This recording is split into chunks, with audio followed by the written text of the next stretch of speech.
You know that moment in a movie when the hero stares off into the distance, the music swells, and suddenly you're tearing up like you just watched a puppy say goodbye to another puppy? Yeah, that's not an accident. That's film scoring, the dark art of slipping music into your brain without asking for permission, then rearranging your feelings like a Spotify playlist you didn't make. See, when you watch a movie, your eyes are technically the main input device. But in reality, your ears are the sneaky backdoor exploit.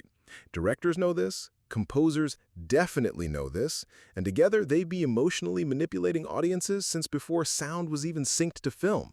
Looking at you, silent movies with live piano in the corner. Here's how it works. Step 1. The spotting session. Before a single note is written, the composer and the director have a little meeting called a spotting session. This is where they watch the movie and basically say, okay, right here, our protagonist is staring at the sunset. We need gentle strings, wistful but hopeful. Or right here, the monster shows up. We need deep brass, terrifying but not too terrifying because it's PG-13. They're deciding where music starts, stops, and changes, because in film scoring, silence is just as important as sound. If there's music everywhere, nothing feels special.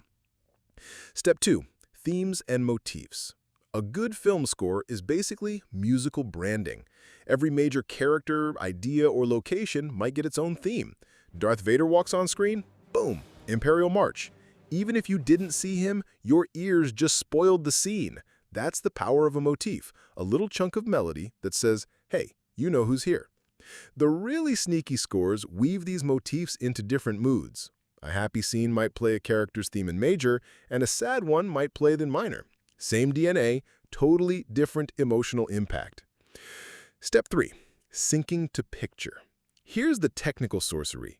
Hitting the beats exactly. If a door slams, maybe the percussion hits right with it. If someone jumps, maybe the music cuts out just before for extra tension. This timing is so precise that composers sometimes work in frames, not seconds, because one frame early or late can ruin the magic. Step 4. Recording and mixing. Once the music is written, you need actual sound. Sometimes it's a full orchestra, sometimes it's one guy in his bedroom with a MIDI keyboard and a bunch of sample libraries. Either way, the goal is the same. Blend it with the dialogue and sound effects so it feels like it was always there, waiting in the background, steering your emotions like a psychological Uber driver. Why it works on your brain? Your brain is basically a film score vulnerability waiting to be exploited.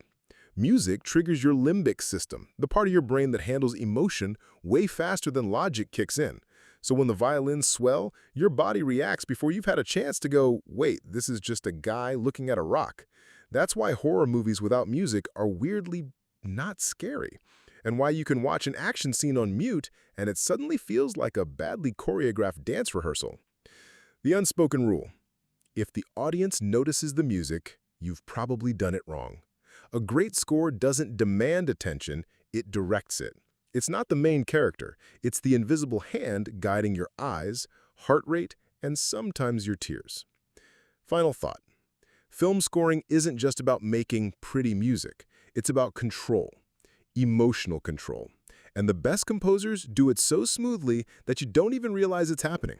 The next time you're watching a movie, try muting it during a dramatic scene. You'll see just how naked and awkward it feels without that carefully engineered emotional soundtrack.